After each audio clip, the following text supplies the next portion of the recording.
Et par définition, les associations sont dans la proximité. Et on va écouter d'ailleurs un troisième extrait sonore, celui de Anne-Lise Claire d'Alliance Plus à Nîmes, qui a été à la rencontre d'associations et de l'association Réussir Aujourd'hui, qui permet, en marge des programmes scolaires, à des retraités de l'éducation nationale et aussi du secteur privé, d'aider des lycéens de milieux modestes d'accéder à des études supérieures.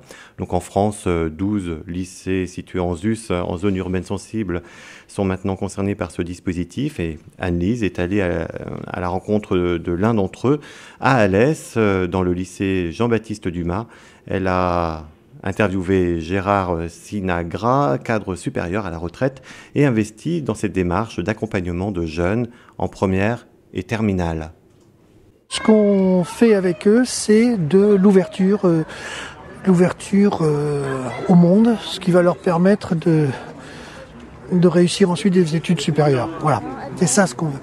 Donc c'est les aider à aborder un certain nombre de sujets qui tournent autour de la société dans laquelle ils vivent. Quelle est l'organisation de la société? Par exemple, on va commencer par... Un va nous présenter ce que c'est que... On va partir sur la Déclaration universelle des droits de l'homme, enfin la Déclaration des droits de l'homme, celle de 89, et puis les autres sur l'organisation des pouvoirs en France, le pouvoir législatif, le pouvoir exécutif, la justice. Bon. Okay. Et on va le faire de manière pratique, c'est-à-dire que quand on va faire le pouvoir, par exemple, le pouvoir exécutif, ils vont rencontrer le préfet.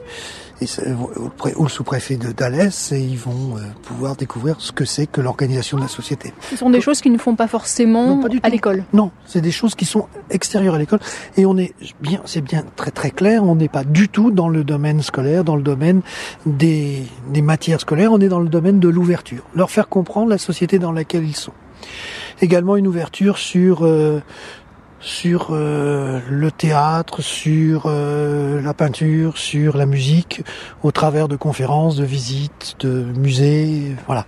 C'est vraiment ça, leur permettre de mieux appréhender la société dans laquelle ils sont et le monde dans lequel ils vont à l'arrivée quand ils vont être étudiants.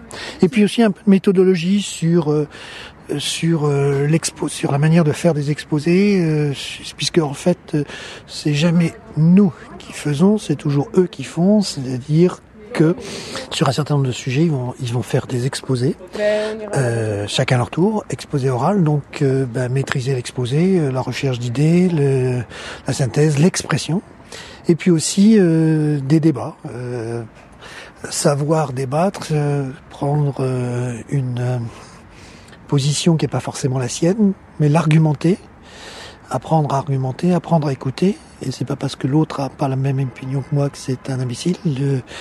Je dois apprendre à écouter, je dois apprendre à argumenter et prendre du recul, ne pas se laisser entre guillemets manipuler par de l'information tronquée ou trop rapide, aller derrière les choses, voir le pourquoi. Voilà, c'est apprendre à prendre du recul. Alors Farid Mebarki, on le voit à travers le témoignage de Gérard Sinagra et cette association Réussir Aujourd'hui. Il s'agit d'offrir à des adolescents des outils pour être au monde, pour le comprendre. Est-ce que les médias de banlieue, alors j'ai toujours du mal à définir évidemment, associer médias banlieue dans le fait que ça peut aussi stigmatiser des médias qui sont territorialisés de manière très, très précise, mais est-ce que ces médias ont aussi cette vocation de donner des clés critiques du monde dans lequel on vit ? Oui, je pense que de manière générale, les médias, quels qu'ils soient des médias alternatifs, des médias issus des banlieues, des radios associatives ou des grands médias, ce sont des leviers d'éducation. Pouvoir appréhender le monde, sa complexité, on peut le faire par des livres, mais on peut aussi le faire de manière complémentaire par les médias. D'où effectivement la nécessité, selon moi, de plus considérer les médias uniquement au prisme, c'est un contre-pouvoir. Les médias sont aussi un pouvoir. Et quel est quelque part, de manière un peu comme des poupées gigognes, quel est le contre-pouvoir qu'on apporte à un contre-pouvoir ? Et je pense qu'au travers d'initiatives qui sont portées par des associations comme les nôtres, ou comme d'autres, hein, il y a eu d'autres associations qui ont beaucoup travaillé là-dessus. Je pense que nous, on est héritiers de tout ça, hein, c'est-à-dire que des associations comme les Marcheurs de 1983 avaient aussi à l'esprit comme revendication un autre discours médiatique, que ce soit des acteurs associatifs comme le MIB ou que ce soit C'est le Feu également. Je pense que nous, on arrive un peu à essayer, on structure tout ça, mais fondamentalement, on est héritier de ces discours-là. Donc il y a les associations, il y a les médias alternatifs. Je pense que les médias alternatifs, par rapport à la noria d'images, de mots et de représentations que charrient les grands médias, peuvent aussi apporter des contre-feux par rapport à ça. Et puis, j'ai envie de dire, de manière générale, tous les citoyens chargent à tous ces acteurs-là de pouvoir se retrouver sur des lieux, sur des temps, pour pouvoir discuter des médias en tant que pouvoir. Et de dire, non, les médias ne peuvent pas faire la pluie et le beau temps sur tel et tel sujet. Il y a lieu aussi de confronter ces discours-là, ces représentations-là, avec d'autres acteurs qui sont tout aussi porteurs de discours et de représentations tout aussi légitimes.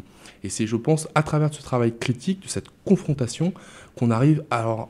On arrivera à en dégager, j'ai envie de dire, de nouvelles perspectives, mais aussi à situer quelque part une réalité et qu'on ne soit pas uniquement dans le fantasme, qui peut être d'ailleurs des deux côtés.